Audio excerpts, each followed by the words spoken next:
So EMDR 2.0 is actually, we started with EMDR, but we are both doing a lot of intensive work and we are both working a lot with complex PTSD patients. So I didn't tell you before, but I'm the head of the Alternate Academic Anxiety Center, which is a center for complex PTSD also, but also complex anxiety disorders and complex OCD.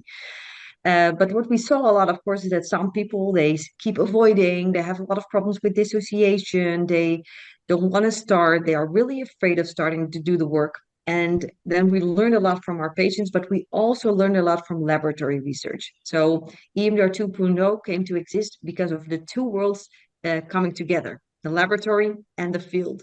So what it is actually we try to enhance EMDR therapy by looking at the working mechanism of EMDR and then trying to make it better and faster. So if you know exactly, hey, I have to turn on this button or I have to push this button or do it a little bit like that to make it faster or more effective or more efficient. And that is what actually we try to do with EMDR. And that is So, how EMDR 2.0 started to exist. And it is not only, some people think it's only about doing different working memory taxation tasks. That's not the case. It's also about activating the memory if that is necessary. So EMDR 2.0 is more like a toolbox, and you as a clinician have to decide, oh, this is today the tool I need to use. So you don't have to use always all the tools that are in EMDR 2.0. EMDR 2.0 is about motivation, activation, and desensitization, but it also has different techniques to help somebody to get into the memory or to help somebody to overcome the fear to do the therapy.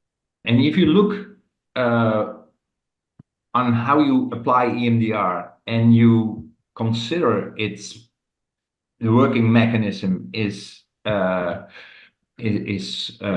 largely depend on working memory taxation, then you see a lot of challenges in which you enhance EMDR, and that's what we started to do in our clinics.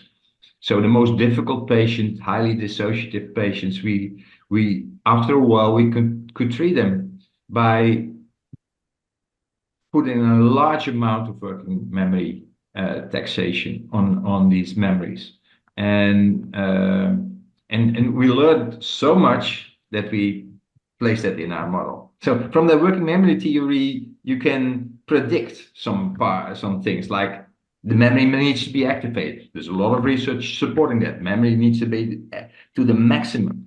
And if you do that, putting in triggers from yeah, that triggers the memory and enhance the arousal.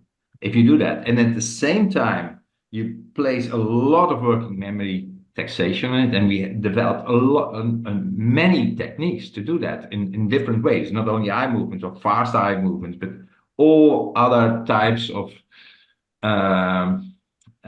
techniques that are helpful. So I think that if you do this training, you will learn a lot how to enhance your work and enhance the effects. So nowadays it's possible in EMDR 2.0 to do 3, 4, or 5 memories in an hour, and with a good result.